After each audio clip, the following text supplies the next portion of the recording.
boleh minta waktunya sebentar? Nggih, monggo. Saya mau mengadakan wawancara dengan Bapak terkait tugas CGP saya modul 3.1. Nggih. Saya mulai ya Pak. Ya. Selama ini bagaimana Anda dapat mengidentifikasi kasus-kasus yang merupakan dilema etika atau bujukan moral? Dalam mengidentifikasi kasus itu kami di sekolah yang pertama itu mencari informasi dan menerima informasi. Jadi maksudnya mencari informasi itu bisa dilakukan dengan wawancara dengan pihak-pihak yang bersangkutan, misalnya dengan bapak ibu guru ataupun dengan peserta didiknya. Itu mencari informasi. Jadi karena memang untuk identifikasi kasus dilema etika itu kan tentunya kita tidak bisa memprediksi kapan terjadinya kasus, kita tidak bisa. Jadi yang pertama mencari informasi, yang kedua menerima informasi berdasarkan laporan, baik itu laporan dari guru atau bahkan laporan dari siswa itu sendiri. Mungkin itu. Oke, jadi langkah yang pertama yaitu mencari informasi, kemudian yang kedua menerima informasi berdasarkan laporan ya. Kemudian selama ini bagaimana Anda menjalankan pengambilan keputusan di sekolah Anda, terutama untuk kasus-kasus di mana ada dua kepentingan yang sama-sama benar atau sama-sama mengandung nilai kebajikan, Pak? Dalam pengambilan kasus itu biasanya kami itu melakukan 3 hal. Yang pertama, karena kasus itu kan tergantung situasi dan kondisinya, Bu. Jadi yang pertama itu kita biasanya menggunakan etika keadilan. Jadi etika keadilan itu didasarkan pada aturan dan tata tertib yang ada di sekolah. Di dasarnya itu apakah kasus itu memang melanggar aturan di sekolah, dan bahkan pengambilan keputusan yang kita lakukan nanti apakah itu bisa melanggar aturan atau tidak. Yang pertama, yang kedua menggunakan etika kepedulian. Jadi itu hubungannya dengan perasaan. Jadi pengambilan keputusannya nanti apakah itu nanti bisa berdampak kepada siswa dalam artian dampak jangka panjang. Keputusan yang kita ambil itu apakah nantinya bisa berdampak. Itu yang kedua. Yang ketiga adalah musyawarah. Jadi setiap pengambilan keputusan didasarkan pada musyawarah dengan guru-guru yang lain ataupun dengan pihak-pihak yang dirasa bisa memberikan solusi yang terbaik, sehingga nanti pengambilan keputusannya bisa menjadi keputusan yang memang terbaik. Jadi kalau saya simpulkan ada 3 langkah nih Pak. Yang pertama etika keadilan, kemudian etika kepedulian yang berhubungan dengan perasaan, dan yang terakhir itu dengan musyawarah. Kemudian langkah-langkah atau prosedur seperti apa Pak yang bisa Anda lakukan, yang biasa Anda lakukan selama ini? Untuk prosedurnya atau langkahnya itu biasanya seperti yang sudah di atas tadi ya Bu ya. Itu yang pertama jelas mengidentifikasi itu dengan mencari informasi ataupun menerima informasi.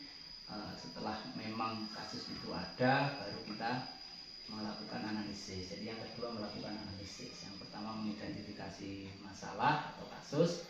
Yang kedua adalah menganalisis masalah tersebut. Yang ketiga adalah mencari fakta-fakta yang relevan, yang berhubungan dengan kasus-kasus tersebut. Jadi apakah benar kasus itu memang terjadi ataupun memang ada. Itu kita mencari fakta-faktanya di situ. Yang keempat mungkin musyawarah, kembali ke musyawarah dengan guru atau dengan pihak-pihak terkait. Yang kelima mungkin tambahannya adalah konsultasi. Jadi berkonsultasi dengan pihak-pihak yang dirasa bisa memberikan solusi terbaik, misalnya dengan komite sekolah, dengan pengawas sekolah, atau bahkan bisa ke dinas pendidikan, tergantung dari kasus atau masalah yang terjadi. Baik Pak, jadi langkahnya lumayan banyak ya Pak, ada 5. Yang pertama mengidentifikasi, kemudian menganalisis, Ya, kemudian mencari fakta, kemudian yang keempat bisa dimusyawarahkan, yang keempat dimusyawarahkan, kemudian yang kelima konsultasi dengan pihak terkait. Baik. Kemudian hal-hal apa saja yang selama ini Bapak anggap efektif dalam pengambilan keputusan pada kasus-kasus dilema etika? Hal yang efektif itu Iya. saya kira adalah musyawarah. Jadi tetap yang pertama adalah musyawarah dengan warga sekolah, utamanya dengan bapak ibu guru yang lain, dan mungkin juga bisa dikembangkan kepada pihak-pihak yang terkait. Kalau memang kasusnya itu sifatnya adalah melibatkan pihak-pihak yang dari luar, misalnya yang di sekolah, orang tua, wali murid dan sebagainya, itu tetap kita bermusyawarah dengan pihak-pihak tersebut. Ya, tentunya Pak, dalam pengambilan keputusan nanti ada tantangan atau hambatan. Kira-kira apa saja yang merupakan tantangan dari pengambilan keputusan yang Bapak ambil tadi? Untuk tantangannya itu karena hubungannya dilema etika itu adalah terkadang itu benar dengan benar Okay. ataupun benar dengan salah, bisa. Itu perasaan Bu. Jadi terkadang hambatannya itu adalah apa yang pengambilan keputusannya itu tidak sesuai dengan apa yang dengan hati atau perasaan kita. Okay. Terkadang bertentangan dengan itu, tetapi tetap namanya musyawarah adalah pengambilan keputusannya yang terbaik. Jadi berdasarkan musyawarah perasaan ya Pak ya, tantangannya adalah perasaan.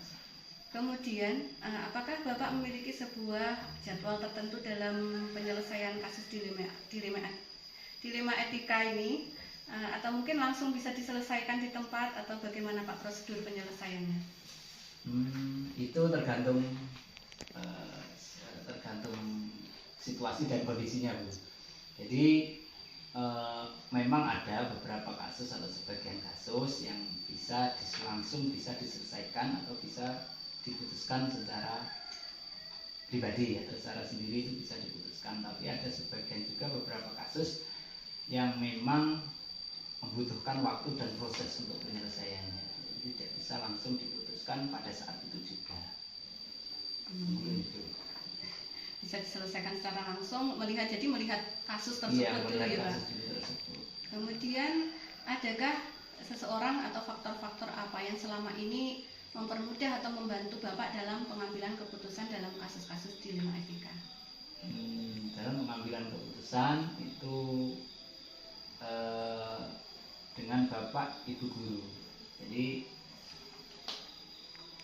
atau pihak-pihak yang bisa memberikan solusi, entah itu dari wali murid, entah itu dari komite, ataupun bisa juga langsung dari pengawas sekolah ataupun dari pihak dinas jika dirasa memang masalah itu membutuhkan penyelesaian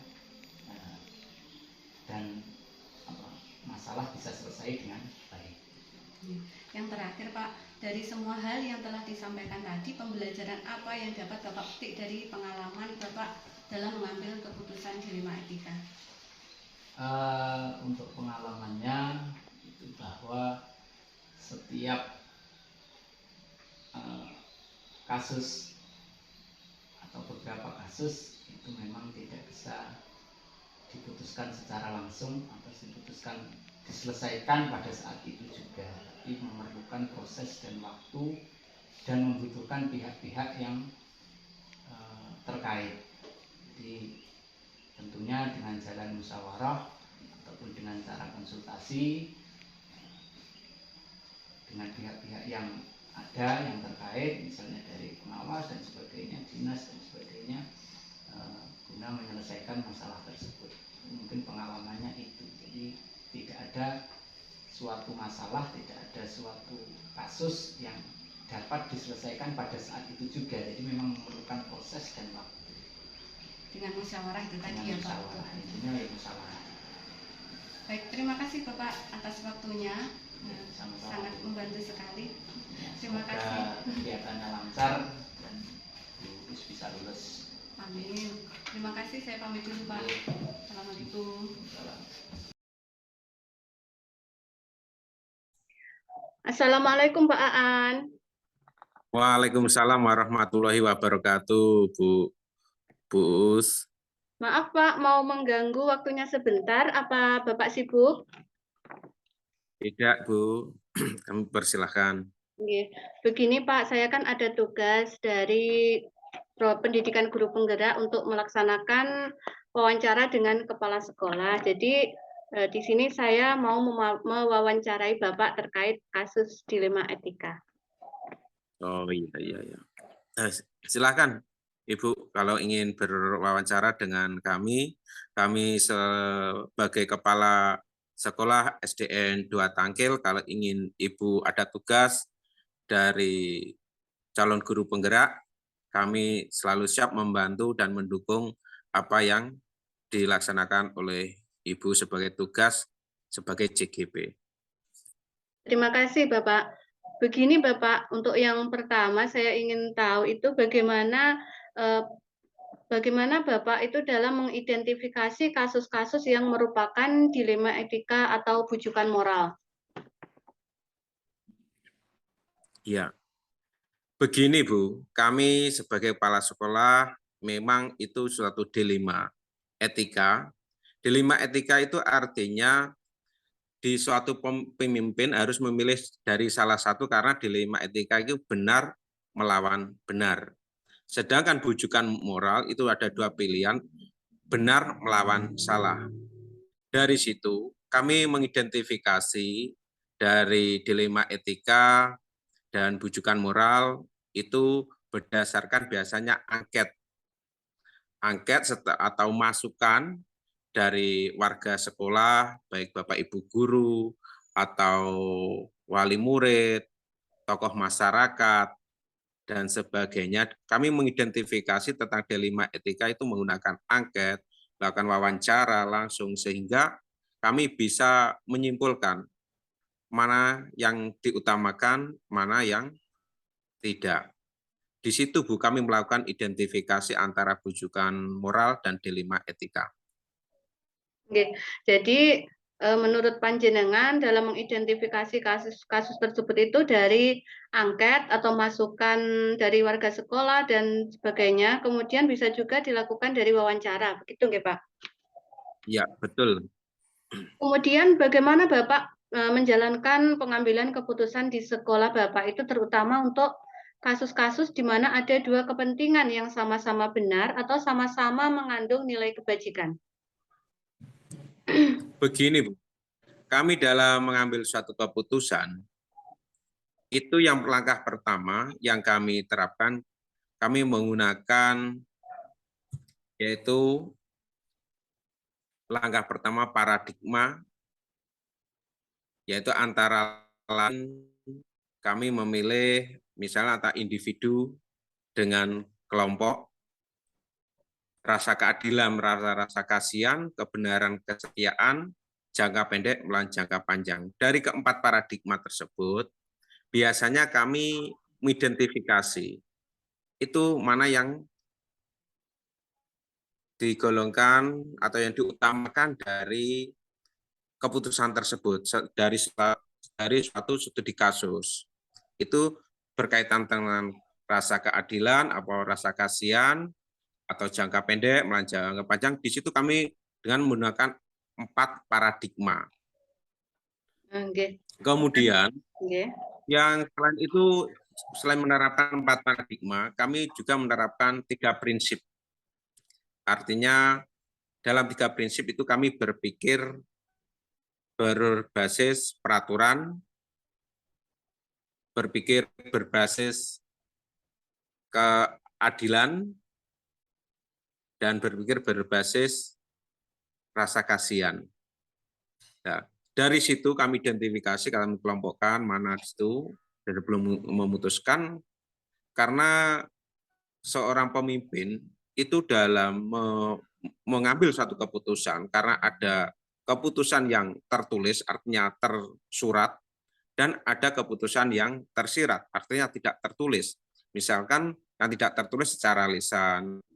Itu kan keputusan yang tidak tersirat. Sedangkan keputusan yang tersurat itu karena ya seorang pemimpin itu harus mengambil keputusan. Kalau sudah dilaksanakan dengan legalitas, itu ditandatangani dan distempel, itu kami dalam mengambil keputusan itu berdasarkan berpikir berbasis peraturan. Karena kalau sudah tersurat, itu harus ada rujukan. Jangan sampai seorang pemimpin dalam mengambil keputusan nanti bersinggungan atau bertentangan dengan peraturan. Nah, di situ setelah kami berpikir seperti itu, keputusan kami saya evaluasi dengan menerapkan 9 langkah. Di antara lain di situ yaitu tentang 9 langkah yang kami lakukan, yaitu menilai nilai-nilai yang saling bertentangan, menentukan siapa yang terlibat dalam situasi itu, mengumpulkan fakta-fakta yang relevan dengan situasi itu, kemudian pengujian benar atau salah, artinya uji legal, uji regulasi, kemudian uji institusi, uji publikasi. Di sini yang penting uji publikasi. Seorang pemimpin atau seorang kepala sekolah dalam mengambil keputusan, seandainya bertentangan dengan peraturan, di situ akan membawa dampak apabila diuji publikasi tidak layak.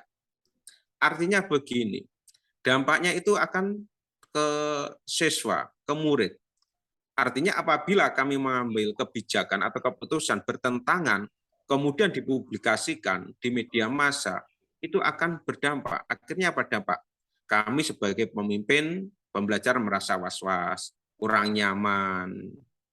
Kemudian efeknya nanti kedatangan oleh wartawan, LSM, semua warga sekolah akan berdampak. Sehingga apa? Pembelajaran tidak bisa secara optimal kepada siswa. Seharusnya berfokus pada murid, karena di situ kami mengambil keputusan yang tidak berdasar pada uji publikasi itu akhirnya berkonsentrasi kepada pihak ketiga. Seharusnya kami berkonsentrasi kepada murid, di situ uji publikasi. Kemudian uji panutan atau idola, artinya di situ mengidolakan. Dalam mengambil keputusan, saya itu pasti mengidolakan seseorang, baik itu seorang yang kami anggap public figure tentang dalam dunia pendidikan, itu dalam mengambil keputusan. Kami mengidolakan seseorang. Kemudian yang kelima, pengujian paradigma benar lawan benar. Yaitu tadi seperti 3 prinsip, 4 prinsip tadi, paradigma individu lawan kelompok, rasa keadilan, rasa kasihan, kebenaran lawan kesetiaan, jangka pendek lawan jangka panjang. Yang keenam, melakukan prinsip resolusi. Artinya di sini kami menerapkan 3 berpikir berbasis hasil akhir, berpikir berbasis peraturan, dan berpikir berbasis rasa peduli. Langkah yang ketujuh, kami melakukan investigasi atau opsi trilema. Kemudian langkah 8, kami buat keputusan. Kemudian yang ke-9, langkah ke-9, lihat lagi keputusan atau refleksikan. Kami merefleksikan keputusan kami. Di situ, Bu, kami dalam mengambil suatu keputusan. Luar biasa sekali, Bapak. Sangat detail sekali.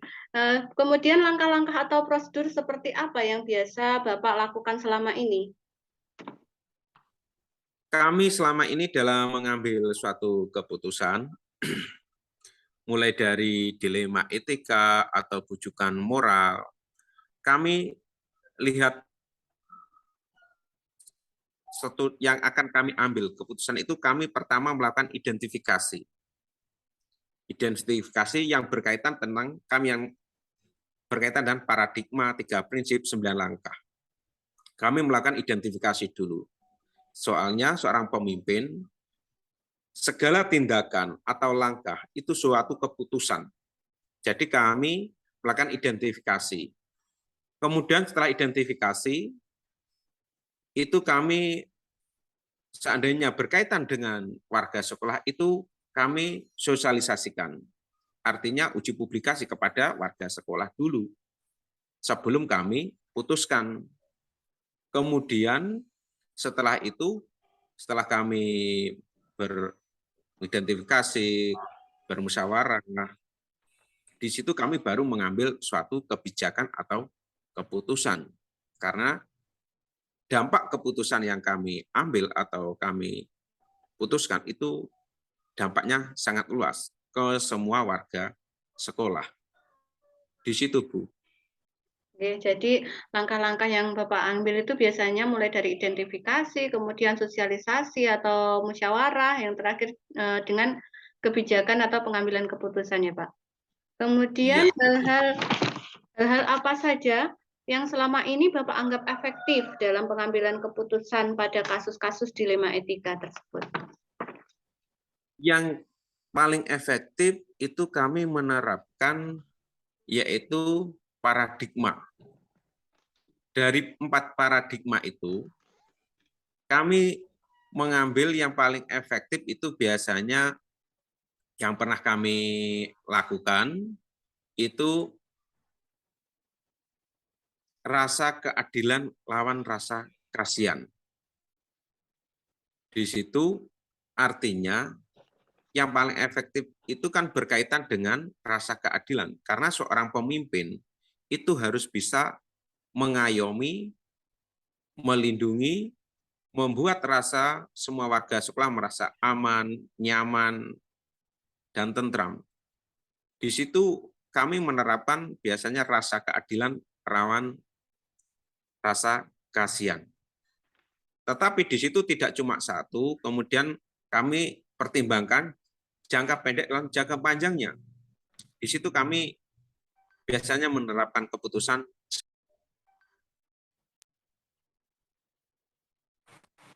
Mungkin ada kurang jelas? Sangat jelas sekali Bapak. Kemudian ya Pak, dalam pengambilan keputusan tersebut kan tidak selalu berjalan dengan mulus ya. Tentu saja ada hambatan-hambatan dalam pengambilan keputusan tersebut. Apakah yang biasanya merupakan tantangan dalam pengambilan keputusan yang pernah Bapak alami? Memang seorang pemimpin atau kepala sekolah dalam mengambil keputusan pasti tidak berjalan mulus. Karena di situ berkaitan dengan orang banyak, artinya semua warga sekolah. Apa yang kami ambil itu berdampak pada semua warga sekolah. Pasti ada hambatan atau tantangan.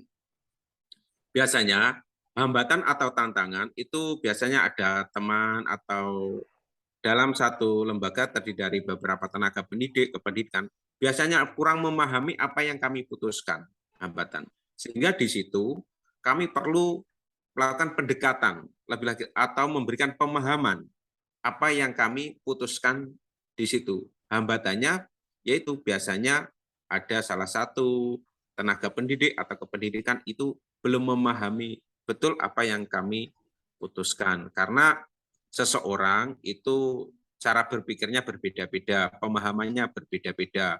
Mungkin waktu kami menjelaskan kurang jelas, sehingga hambatan tersebut itu terjadi karena apa? Mereka belum memahami apa yang kami jelaskan. Sehingga dari hambatan di situ kami mengambil langkah yaitu melakukan sosialisasi lagi atau memberi pemahaman edukasi yang sedetail mungkin. Itu Bu, hambatan kami. Baik Bapak. Kemudian Bapak, apakah Bapak itu memiliki sebuah tata cara atau jadwal tertentu dalam sebuah penyelesaian kasus dilema etika? Apakah langsung bisa diselesaikan di tempat atau memiliki sebuah jadwal untuk menyelesaikannya? Kemudian bentuk atau prosedurnya seperti apa itu Bapak? Begini Bu, memang seorang pemimpin, di situ ada beberapa kasus, studi kasus, atau karena berkaitan dengan orang banyak, itu pasti ada seorang pemimpin. Nah, di situ kami melihat kalau kasusnya itu tidak terlalu menyangkut orang banyak, misalkan individu lawan kelompok, itu kami selesaikan secara langsung. Di situ kami memberikan pemahaman. Tapi kalau kasusnya itu jangka panjang dan jangka pendek, itu setelah saya identifikasi itu berkaitan jangka panjang dengan jangka pendek, itu kami buat jadwal. Di situ jadwalnya sesuai program yang kami susun. Di dalam seorang pemimpin kan mempunyai program. Dari studi kasus karena berkaitan dengan jangka panjang, itu kami programkan, kami jadwalkan dalam penyelesaiannya. Di situ, Bu. Oke. Jadi melihat dari kasusnya itu sendiri ya Pak, apakah itu termasuk kasus yang bisa langsung diselesaikan atau mungkin termasuk kasus yang jangka pendek atau jangka panjang begitu nggih? Iya, betul, yang kalau harus selesaikan ya diselesaikan lah. Kalau berkaitan dengan jangka panjang, berkaitan dengan warga sekolah, itu ya kami buat jadwal di situ, Bu. Oh. Kemudian Pak, adakah seseorang atau faktor-faktor apa yang selama ini mempermudah atau membantu Bapak dalam pengambilan keputusan dalam kasus-kasus tersebut? Dalam mengambil keputusan, itu pasti seseorang, itu pasti terjadi suatu kendala atau suatu masalah karena terlalu istilahnya terlalu apa ya, kompleks permasalahannya. Biasanya kami seorang kepala sekolah dalam mengambil keputusan itu orang yang kami ajak bermusyawarah dalam mengambil keputusan, biasanya kepala sekolah yang senior atau kami anggap berpengalaman dalam menyelesaikan masalah. Kemudian ada, karena di sekolah itu, karena di atas kepala sekolah itu ada pengawas sekolah atau di istilahnya apa ya, pengawas binaan. Kami ada binaan. Di situ kami berkonsultasi dalam memecahkan suatu masalah, sehingga dari kami sebutkan yang pertama tadi kepala sekolah yang relevan, artinya mempunyai kemampuan, kami anggap bisa mengatasi masalah. Kami sebagai rujukan, kemudian dan pengawas sekolah. Itu Bu, Baik, yang Bapak. membentuk kami menyelesaikan masalah. Iya. Baik, Bapak. Dari semua hal yang telah Bapak sampaikan tadi, pembelajaran apa yang dapat Bapak petik dari pengalaman Bapak mengambil keputusan dilema etika?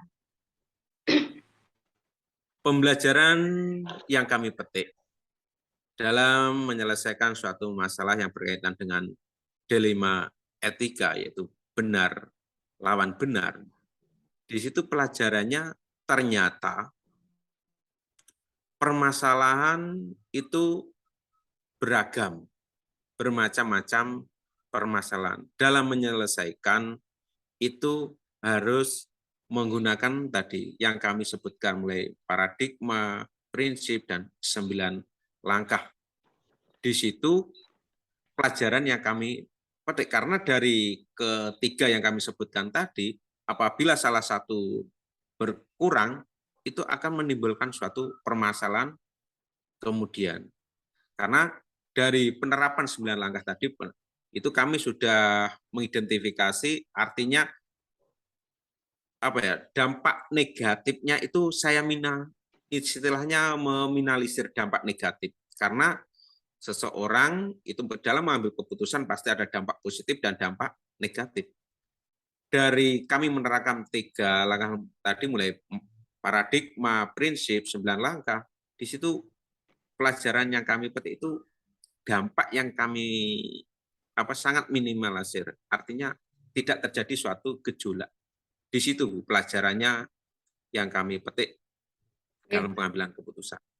Kalau saya garis bawahi Pak, di sini berarti dalam pengambilan keputusan itu Bapak menerapkan langkah yaitu menggunakan 4 paradigma, kemudian 3 prinsip, dan 9 langkah pengambilan keputusan itu, nggih? Betul Bu, itu yang kami gunakan selama ini. Terima Karena kasih, itu Bapak. pelajaran kami waktu kami mendapat diklat, dari diklat CKS calon kepala sekolah, itu sudah ada materi tentang pengambilan keputusan, paradigma, prinsip, dan 9 langkah. Itu bisa terapkan. Luar biasa sekali Bapak. Terima kasih Bapak atas waktunya. Saya mengucapkan terima kasih sekali karena telah membantu saya dalam menyelesaikan tugas saya. Ya, sama-sama Bu. Saya doakan mudah-mudahan Ibu sebagai CGP implementasi kalau diangkat sebagai seorang pemimpin pembelajaran atau pemimpin satuan pendidikan dalam menyelesaikan masalah, itu saya berpesan gunakanlah 3 kriteria tadi, paradigma, prinsip, 3 prinsip, dan 9 langkah. Insya Allah, Ibu seandainya diangkat jadi seorang pemimpin, seorang kepala sekolah, kalau menerapkan 3 tadi, tidak akan terjadi gejolak atau permasalahan di belakang kemudian apa yang diputuskan oleh Ibu. Itu Bu pesan kami. Terima kasih Bapak atas pesan-pesannya. Kalau begitu saya undur diri dulu. Terima kasih. Wassalamualaikum warahmatullahi wabarakatuh. Waalaikumsalam warahmatullahi wabarakatuh.